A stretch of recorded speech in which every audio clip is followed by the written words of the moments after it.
സ്നേഹമുള്ളവരെ, നമ്മളുടെ അധ്യായങ്ങൾ മുന്നോട്ട് പോയിക്കൊണ്ടിരിക്കുന്നു. ഇന്ന് തുലാം ലഗ്നത്തെ കുറിച്ച് നമുക്ക് അറിയാം. തുലാം എന്ന ക്ഷേത്രം അത് ശുക്രന്റെ ക്ഷേത്രമാണ്. തുലാത്തിന്റെ അടയാളം തന്നെ തുലാസാണ്.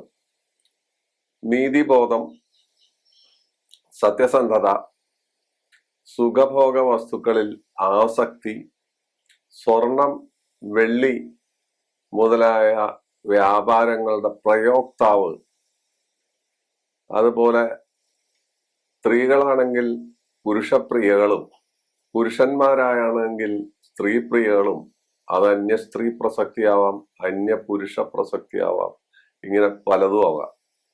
തുലാം ലഗ്നത്തിന് നീതിബോധമുണ്ട്. തുലാം ലഗ്നക്കാർ കഫ വാദ സംബന്ധമായ രോഗങ്ങൾ കൊണ്ട് ശല്യം അനുഭവിക്കുന്നവരും പൊതുവിൽ ധനവാന്മാരും പൊതുവിൽ അവർക്ക് മറ്റുള്ളവരുടെ മുമ്പിൽ ഒരു പേരും പ്രസിദ്ധിയും ഉള്ള ആളുകളുമായിട്ടാണ് കാണുന്നത്.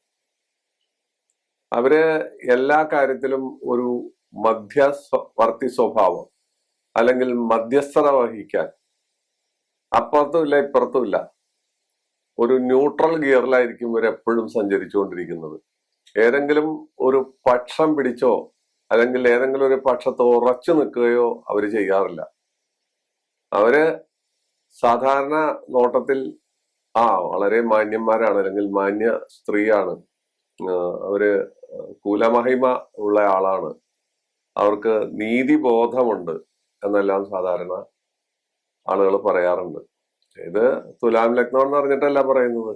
ആ വ്യക്തി, തുലാം ലഗ്നം ജനിച്ച വ്യക്തി, ഇവരെ സംബന്ധിച്ച് ഇവര് സർക്കാർ ജോലിക്കാരോ അല്ലെങ്കിൽ നിയമം കൈകാര്യം ചെയ്യുന്ന ആളുകളോ, വക്കീലന്മാര്, മജിസ്ട്രേറ്റ്, ജഡ്ജിമാര് ഇതുപോലെയൊക്കെയുള്ള അവസ്ഥയിൽ വന്നു പെടാറുണ്ട്.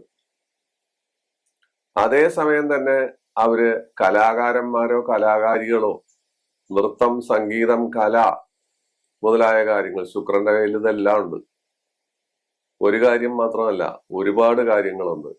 അതുപോലെ നല്ല വർത്തകർ, കച്ചവട പ്രമാണിമാർ, കച്ചവടം ചെയ്യുന്ന ആളുകൾ, പ്രത്യേകിച്ച് ഞാൻ നേരത്തെ പറഞ്ഞ സ്വർണം മുതലായ ജൗളി വ്യാപാരം മുതലായ കാര്യങ്ങളിലെല്ലാം ഈ ലഗ്നക്കാര് അദ്വിതീയരായിരിക്കും.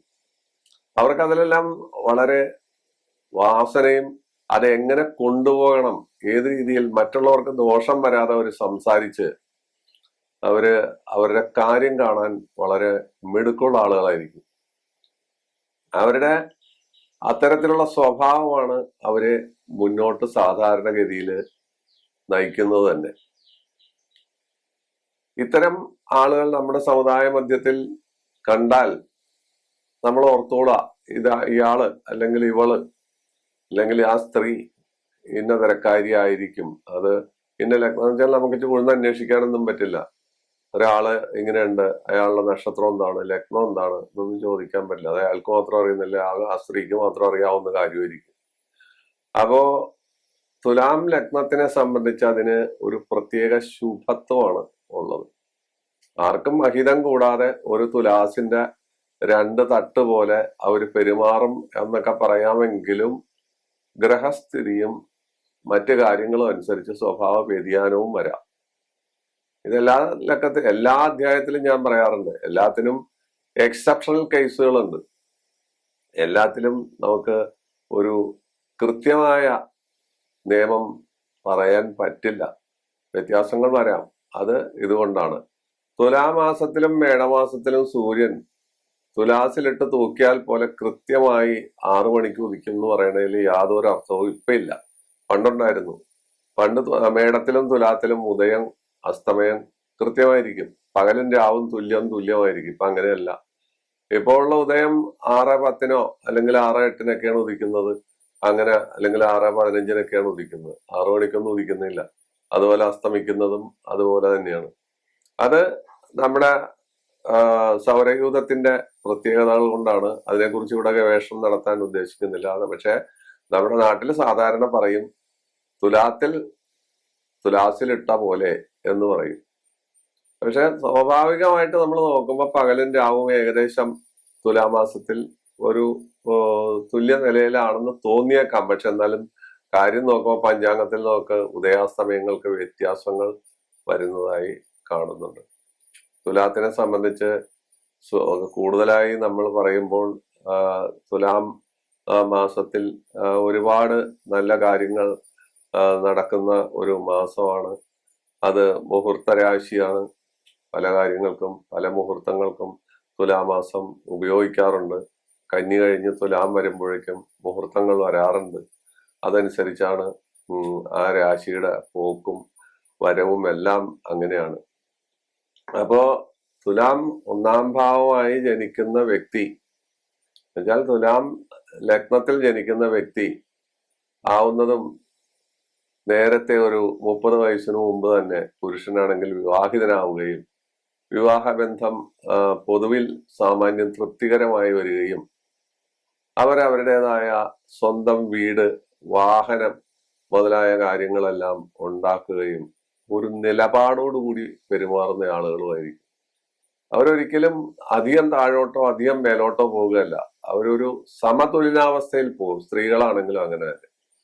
പൊതുവെ ഇവര് സുന്ദരന്മാരായിരിക്കും. എന്നുവെച്ചാൽ ശുക്രനല്ലേ ഇതിന്റെ നക്ഷത്രനാഥൻ. അപ്പോ അതാണ് അതിന്റെ പ്രത്യേകത. ഇവിടെ തുലാം ലഗ്നത്തിനെ സംബന്ധിച്ച് നമ്മൾ ഒരു കാര്യം ഓർക്കണം. രവി അവിടെ നീചനാണ്. സൂര്യന്റെ നീചക്ഷേത്രമാണ്. അപ്പൊ രവി പാപനാണ്. പിന്നെ വ്യാഴം പാപനാണ്.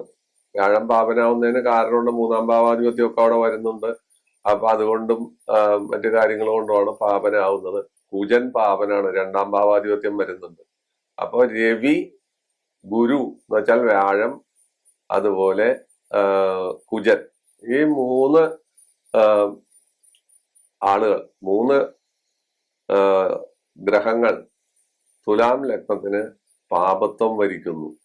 ആ പാപത്വം എന്തുകൊണ്ടാണെന്ന് നമ്മൾ നേരത്തെയൊക്കെ പറഞ്ഞിട്ടുണ്ട്. നേരത്തെ പല എപ്പിസോഡുകളിലും പാപത്വം വരുന്നത് എങ്ങനെ എപ്രകാരം എന്നൊക്കെ പറഞ്ഞിട്ടുണ്ട്. ഇവരുടെ 5-ാം ഭാവം കൊണ്ടും 9-ാം ഭാവം കൊണ്ടും ആരാധിക്കേണ്ട ദൈവം ഏതാണ്? 5-ാം ഭാവം കൊണ്ട്, തുലാത്തിന്റെ 5-ാം ഭാവം കൊണ്ട് നമ്മൾ ആരാധിക്കേണ്ടത് ശിവൻ അല്ലെങ്കിൽ ശാസ്താവ്. ശിവനാണ് പ്രാധാന്യം കൂടുതൽ. ശിവൻ അല്ലെങ്കിൽ ശാസ്താവ്. 9-ാം ഭാവം കൊണ്ട് അവതാര വിഷ്ണു എന്ന് പറയുമ്പോൾ അത് ശ്രീരാമനാണ്. ശ്രീരാമനുള്ളിടത്ത് ഹനുമാന്റെ സാന്നിധ്യം ഉണ്ടാവും. ഇതാണ് ഇവരുടെ ആരാധനാമൂർത്തികൾ. പിന്നെ നമ്മൾ ഏത് ലഗ്നക്കാരായാലും എന്തായാലും നമുക്ക് ഇഷ്ടപ്പെട്ട ദൈവങ്ങളെയാണ് ആരാധിക്കുക. പിന്നെ നമ്മുടെ എന്തെങ്കിലും കാര്യത്തിന് വേണ്ടി ജാതകങ്ങൾ പരിശോധിക്കുകയോ മറ്റ് ആപത്തുകളോ ബുദ്ധിമുട്ടുകളോ തടസ്സങ്ങളോ വരുമ്പോൾ ഏതൊക്കെയാണ് അപ്പൊ നമ്മൾ ഇത് കണ്ടെത്തുകയാണ് പതിവ്. അല്ലാത്ത രീതിയിൽ സാധാരണ മനുഷ്യൻ, പിന്നെ സ്വാഭാവികമായിട്ട് അവര് ഈ തുലാം ഏത് ലഗ്നക്കാരായാലും ഈ പറയുന്ന ഇഷ്ടദൈവങ്ങളുടെ അടുത്തേക്കായിരിക്കും അവരുടെ മനസ്സ് പോവുക. ആരാധിക്കുന്നത് വേറെ എന്തെങ്കിലും ആയിരിക്കും. നമ്മുടെ നാട്ടിൽ ഡിമാൻഡുള്ള ഏതെങ്കിലും ദൈവങ്ങളെ ആയിരിക്കും ആരാധിക്കുന്നത്. അപ്പൊ നമ്മള് ഇത് കണ്ടുപിടിച്ച് പറഞ്ഞു കൊടുക്കുമ്പോഴാണ് അവര് കാര്യങ്ങൾ മനസ്സിലാക്കുക.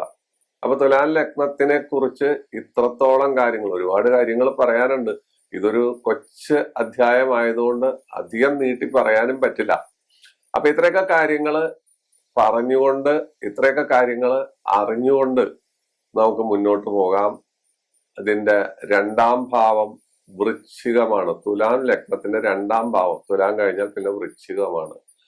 അവർക്ക് ധർമ്മം, നീതി, മര്യാദ, പുരുഷ സ്ത്രീ പ്രിയത്വം, പുരുഷനാണെങ്കിൽ സ്ത്രീയോടും സ്ത്രീയാണെങ്കിൽ പുരുഷനോടും പ്രിയം, അതുപോലെ സംഭാഷണത്തിൽ വളരെ മികവ്. എന്നാൽ മാനസികമായിട്ട് ഇവര് മനസ്സിലൊന്നു വെച്ച് പറയുന്നത് വേറൊരു തരത്തായിരിക്കും. 2-ാം ഭാവം എന്ന് പറയുന്നത് ധനസ്ഥാനമാണ്, അതുപോലെ തന്നെ മാരകസ്ഥാനമാണ്. ഭാര്യയുടെ മുഖം അല്ലെങ്കിൽ ഭർത്താവിന്റെ മുഖം അതിൽ നിന്ന് നമുക്ക് മനസ്സിലാക്കാം, എങ്ങനെയായിരിക്കും എന്നെല്ലാം മനസ്സിലാക്കാം. അപ്പൊ വൃശ്ചികം 2-ാം ഭാവമായി വരുമ്പോൾ ഇവർ അകമേ വന്യജീവി സമാനം, പുറമേ മധുരമായ രീതിയിൽ ആയിരിക്കും അവർ പെരുമാറുന്നത്. പക്ഷെ 2 മനസ്സായിരിക്കും, 2 രീതിയിലായിരിക്കും ഇവരുടെ പെരുമാറ്റ രീതികൾ പോകുന്നത്. പക്ഷെ കാഴ്ചക്കാരുടെ ഇടയിൽ ഇവര് മാന്യന്മാരോ മാന്യകളോ ആയിരിക്കും. അതാണ് 2-ാം ഭാവം. പിന്നെ ധനപരമായിട്ട് അവർക്ക് വലിയ കുഴപ്പങ്ങൾ ഉണ്ടാവില്ല. ധനം വിട്ട് കളിക്കില്ല. ഒരാൾക്ക് ഒരു ചായ വാങ്ങിക്കൊടുക്കണമെങ്കിൽ അത് എന്തിനാണ് എന്ന് അറിഞ്ഞിട്ടേ അവർ വാങ്ങിക്കൊടുക്കും. അല്ലാതെ വെറുതെ ധനം അവർ ചെലവാക്കും എന്ന് കരുതരുത്. അങ്ങനെ ഉള്ള സ്വഭാവ വിശേഷങ്ങളാണ് രണ്ടാം ഭാവം വൃശ്ചികമായി വന്നാൽ. വൃശ്ചികത്തിന്റെ ഉടമസ്ഥൻ ചൊവ്വയാണ്. അപ്പൊ ചൊവ്വയും ശുക്രനുമാണ് അവിടെ ഏറ്റുമുട്ടുന്നത്. പിന്നെ മൂന്നാം ഭാവം ധനുവാണ്. ധനു മൂന്നാം ഭാവം വരുന്നു. ധനു വ്യാഴത്തിന്റെ ക്ഷേത്രമാണ്. ശുക്രനും വ്യാഴവും തമ്മിൽ അത്ര രസത്തിലല്ല. ദേവഗുരു അസുരഗുരു ഈ കഥയൊക്കെ നമ്മൾ പറഞ്ഞു കഴിഞ്ഞതാണ്. അപ്പോ അവര് ഉന്നതമായ അവസ്ഥയിലൊക്കെ എത്താം. മന്ത്രിസ്ഥാനം വരെ ലഭിക്കാം.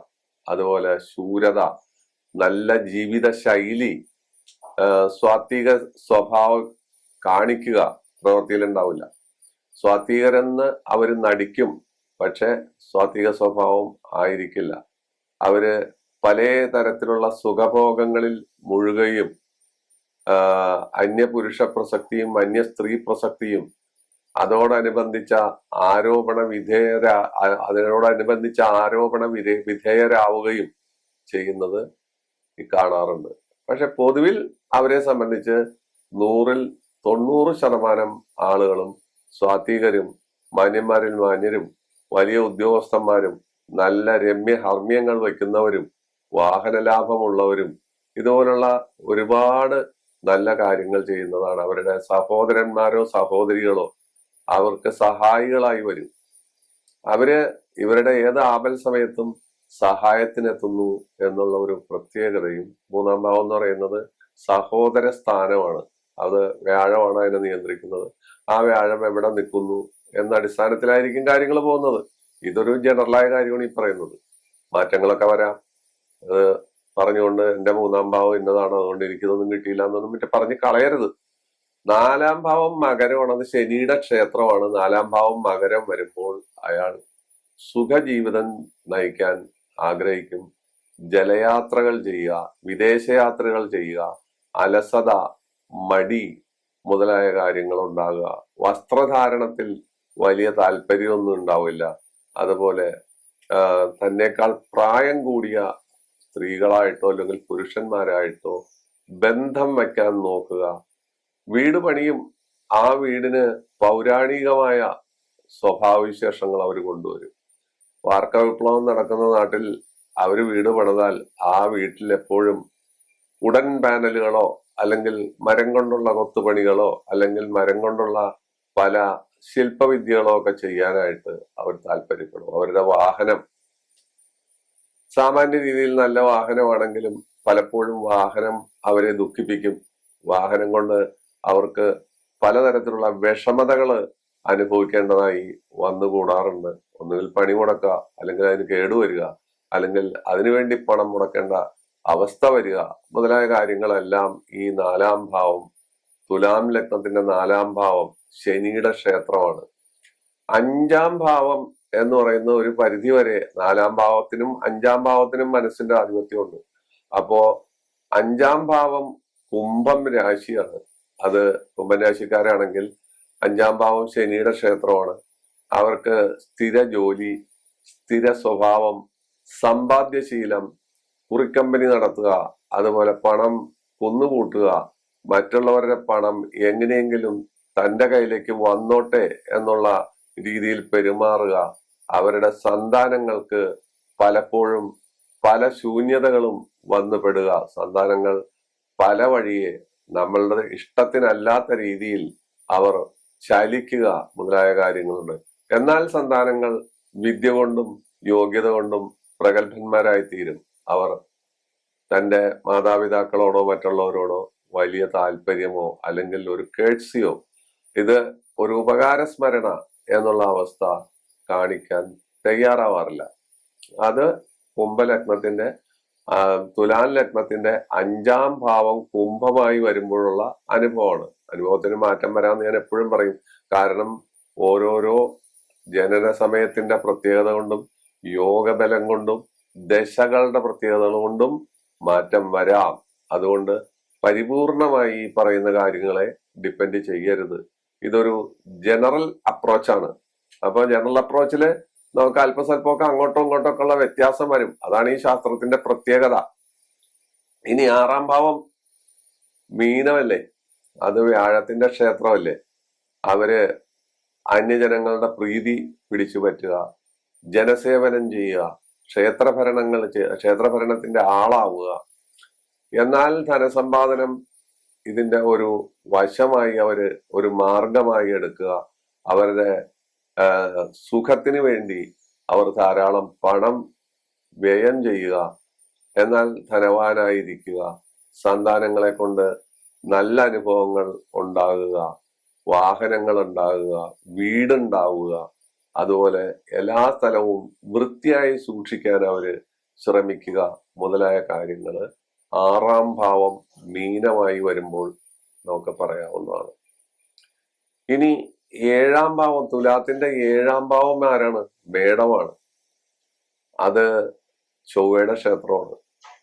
ചൊവ്വയുടെ ക്ഷേത്രം എന്ന് വെച്ചാൽ ചൊവ്വയും ശുക്രനുമാണ് അവിടെ. നേരത്തെ ശുക്രനും ചൊവ്വയും കൂടി വൃശ്ചികത്തിൽ കണ്ടുമുട്ടിയതാണ്, ഇനി മേടത്തിൽ കണ്ടുമുട്ടുകയാണ്. ഈ തുലാത്തിന്റെ 7-ാം ഭാവം എന്ന് പറയുന്നത് ഭാര്യാഭർത്തൃ സ്ഥാനമാണ്. അപ്പൊ ഭാര്യാഭർത്തൃ ബന്ധങ്ങളിൽ സുതാര്യത ഉണ്ടാകും. ഭാര്യ അനുകൂലിയായിരിക്കും, ഭർത്താവ് അനുകൂലിയായിരിക്കും.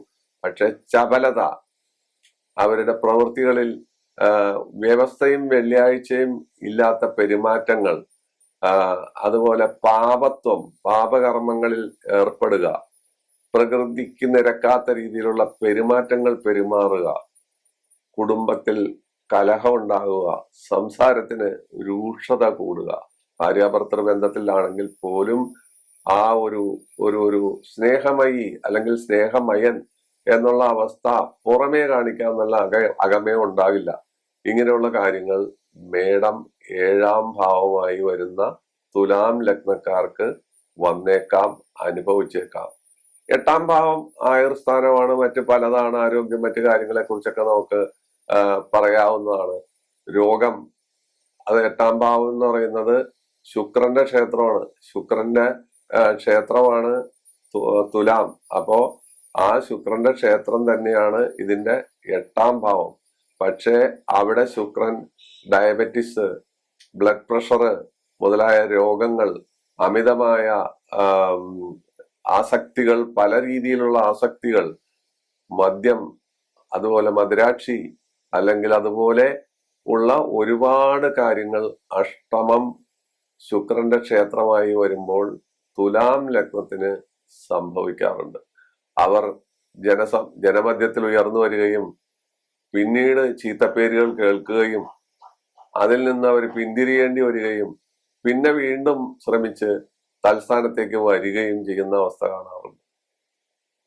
അതേ രീതിയിൽ തന്നെ ഇവര് ഭരണസാമർഥ്യമുള്ള ആളുകളും അവരുടെ കാര്യങ്ങൾ മാത്രം നോക്കി ഭരണം നടത്തുകയും മറ്റുള്ളവരെ ഏതെങ്കിലും സ്ഥലത്തേക്ക് തെരഞ്ഞെടുക്കപ്പെട്ടാൽ പിന്നീട് മറ്റുള്ളവരെല്ലാം ചെറുതാണെന്നും താനാണ് വലുതെന്നും, അല്ലെങ്കിൽ ആ സ്ത്രീ ആയാലും പുരുഷനായാലും ആ രീതിയിലുള്ള കാണിക്കലുകൾ കൊണ്ട് അവർ അവമതി ഉണ്ടാക്കുക എന്നുള്ളതാണ് അവിടെ സംഭവിക്കുന്നത്.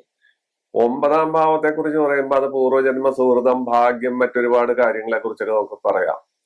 അവിടെ അത് മിഥുനൻ രാശി വരുമ്പോൾ അവർ സ്വാത്വിക സ്വഭാവികളോ അല്ലെങ്കിൽ വലിയ ഉദ്യോഗസ്ഥന്മാരോ പണ്ഡിതന്മാരോ അധ്യാപകന്മാരോ അല്ലെങ്കിൽ നിഗൂഢ ശാസ്ത്രം കൈകാര്യം ചെയ്യുന്ന ആളുകളോ ശാസ്ത്രജ്ഞന്മാരോ അങ്ങനെയുള്ള ആളുകളായിരിക്കാം. ഡോക്ടറേറ്റ് ഒക്കെ നേടുന്ന ആളുകൾ, ഇന്നത്തെ ഡോക്ടറേറ്റ് നേടുന്ന ആളുകളല്ല. ഇന്നിപ്പോ ബികോം തോറ്റ ആൾക്ക് ഡോക്ടറേറ്റ് കിട്ടിയ കഥ നമ്മൾ പറഞ്ഞു. വാഴക്കൊലയും ചങ്ങമ്പുഴയും വൈലോപ്പിള്ളിയൊക്കെ തീസിസിൽ വന്നതും നമ്മൾ കണ്ടു. കവിത കട്ട് പേര് നേടി കവിതാ മത്സരത്തിന് മാർക്കിടാനിരുന്ന വ്യക്തികളെയും നമ്മൾ കണ്ടു. ഈ ലോകം ഇത് കലിയുഗമാണ്. അപ്പൊ അതുകൊണ്ട് നിയമങ്ങൾ മാറി വരാം. കലിയുഗത്തിൽ എല്ലാത്തിനും മാറ്റങ്ങൾ ഉണ്ടാകാം. പക്ഷെ 9-ാം ഭാവം തുലാം രാശിയുടെ മിഥുനമായി വരുമ്പോൾ അവർ യഥാർത്ഥത്തിൽ യോഗ്യന്മാരും പണ്ഡിതന്മാരും, രതികലയിലൊന്നും വലിയ താല്പര്യമൊന്നും ഉണ്ടാവില്ല.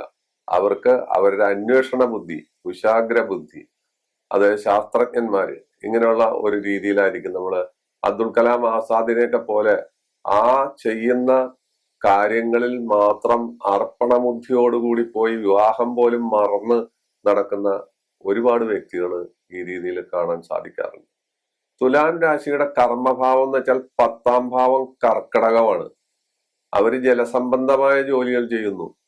ജലസംബന്ധമായ ജോലി, മരുന്ന്, അതുപോലെയുള്ള ഒരുപാട് കാര്യങ്ങൾ ജലസംബന്ധമാണ്, ജലമയമാണ് അതെല്ലാം. അവര് ഡോക്ടർമാരാകാം, നല്ല ഗൈനക്കോളജിസ്റ്റുകളാകാം. പക്ഷെ അവരുടെ കീർത്തിയിലും പ്രസിദ്ധിയിലും കയറ്റിറക്കങ്ങൾ വന്നുകൊണ്ടേയിരിക്കും.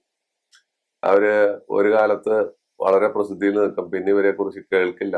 ഇവര് അജ്ഞാതവാസത്തിലാണോ എന്നറിയപ്പെടുന്ന, പിന്നെ തിരിച്ചു വരും. ഇങ്ങനെയൊക്കെയുള്ള കാര്യങ്ങൾ. അവർ സ്വദേശത്തേക്കാൾ കൂടുതൽ വിദേശത്ത് പോവുകയും വിദേശത്ത് നിന്ന് കഴിഞ്ഞാൽ അവര് വീണ്ടും സ്വദേശത്തേക്ക് വരികയും ചെയ്യുന്ന സ്വഭാവക്കാരും ഈ കർമ്മഭാവം 10ാം ഭാവം കർക്കടകമായി വരുന്നവര്, തുലാത്തിന്റെ 10ാം ഭാവം ജീവകാരുണ്യ പ്രവർത്തനങ്ങളിലെല്ലാം അവർ പങ്കെടുക്കും.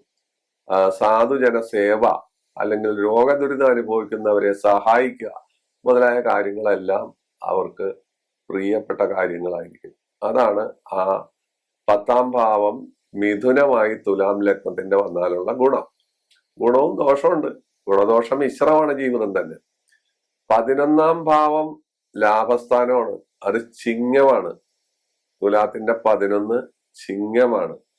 അവരെ സംബന്ധിച്ചിടത്തോളം വിദേശവാസം, നിന്നാസൂചകമായി സംസാര രീതികൾ, ധനസമ്പാദനത്തിനായി ഏത് വളഞ്ഞ വഴിയും സ്വീകരിക്കുക, അവർക്ക് ഏത് വഴി നടക്കണം, ഏത് വഴി പോകണം എന്നൊന്നും യാതൊരു നിശ്ചയവും ഉണ്ടാവില്ല. അവര് കിട്ടിയ വഴിയിലൂടെ കിട്ടിയ രീതിയിൽ മുന്നോട്ട് പോകലാണ് സാധാരണഗതിയിൽ പതിവ്. അവരുടെ ജീവിത വിജയം അവർക്ക് ഉയർന്നു നിൽക്കണം. തങ്ങൾ ചെയ്യുന്നത് തെറ്റോ ശരിയോ, അല്ലെങ്കിൽ മാന്യതയുണ്ടോ അമാന്യതയുണ്ടോ എന്നൊന്നും അവിടെ ചിന്തയില്ല. അവര് അവരുടേതായ വഴിയിൽ കൂടി പോവുകയും ലാഭങ്ങൾ ഉണ്ടാക്കിയെടുക്കുകയും അവസാന കാലത്ത് അതെല്ലാം വൃഥാവിലാകുകയും, തേനീച്ച തേൻ ശേഖരിച്ച് അതിനെ മറ്റൊരാൾ വന്ന് കൊണ്ടുപോവുകയും തട്ടിയെടുത്ത് കൊണ്ടുപോവുകയും ചെയ്യുന്ന അവസ്ഥയിൽ അവരുടെ ധനം പാഴാവുകയും ചെയ്യുന്നു. എന്നാൽ എത്ര പാഴായാലും ഇവര് സ്ഥിരമായി എവിടെയെങ്കിലും ധനം സ്വരൂപിച്ച് വച്ചിട്ടുണ്ടാവും. ആ ധനത്തിന്റെ പുറത്ത് അവർ ജീവിതം കഴിച്ചു കൂട്ടുകയും ചെയ്യും.